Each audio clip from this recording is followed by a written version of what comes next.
বিসিবিকে 3 দিনের আলটিমেটাম দিল ঢাকার ক্লাবগুলো। সিসিডিএম এর অধিভুক্ত 76 ক্লাব থেকে মাত্র 4 জন পরিচালক বোর্ডে আসার সংশোধনী আনা হচ্ছে বোর্ডের গঠনতন্ত্রে। আর তাতেই ফুঁসে উঠেছে ক্লাবগুলো, দাবি তুলেছে বাতিল করার, না হলে সব ধরনের লিগ বয়কটের হুঁশিয়ারি ক্লাবগুলোর।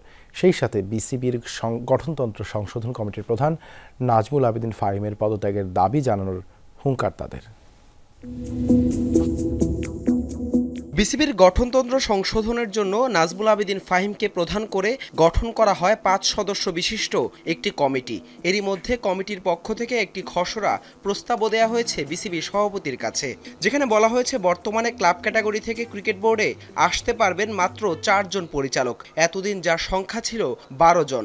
অর্থাৎ ঢাকার প্রিমিয়ার ডিভিশন, ফার্স্ট ও থার্ড ডিভিশন ক্লাব ক্যাটাগরি থেকে মাত্র 4 জন পরিচালক আসতে পারবেন ক্রিকেট বোর্ডে। ঢাকার ক্রিকেট বলা হয় হচ্ছে বিসিবি সংবিধানের সংস্কারের প্রস্তাবনা খসড়া নিয়ে যমুনা টেলিভিশনে স্যাটারডে নাইট স্পোর্টস অনুষ্ঠানে আলোচনার পর নড়েচড়ে বসে সিসিডিএম। এরপর মঙ্গলবার ঢাকার একটি হোটেলে অনুষ্ঠিত হয় মত বিনিময় সভা, যেখানে বিসিবিকে আলটিমেটাম ছুড়ে দেওয়া হয় ক্লাবগুলোর পক্ষে। 3 দিনের মধ্যে না মানলে নাজমুল আবেদিন ফাহিমের পদত্যাগের দাবিও তোলা হবে জানান তারা।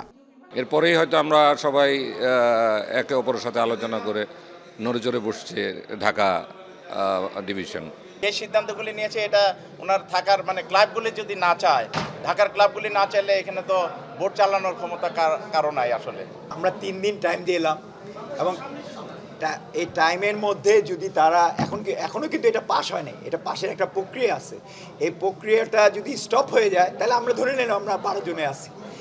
এমনকি গঠনতন্ত্রের প্রস্তাবিত খসড়া সংশোধনী বাতিল করা না হলে প্রিমিয়ার লিগ বা প্রথম বিভাগ কোথাও অংশ না নেওয়ার হুঁশিয়ারও দেওয়া হয় ক্লাবগুলোর পক্ষে। কাউন্সিলের সংখ্যা দেখেন 76 থেকে 30 জনে নিয়ে আসছে, এটা মানার যোগ্য নয়। এবং এটা যদি তারা আগামী 3 দিনের ভিতরে একটি সদুত্তর না দেয় তাহলে আমাদের সমস্ত ক্লাবগুলি কিন্তু খেলা থেকে বিরত থাকবে। 76টি ক্লাবের মাঝে এই দিন উপস্থিত ছিলেন 67টি ক্লাবের প্রতিনিধিরা। হাসান আল মারুফ, যমুনা স্পোর্টস, ঢাকা।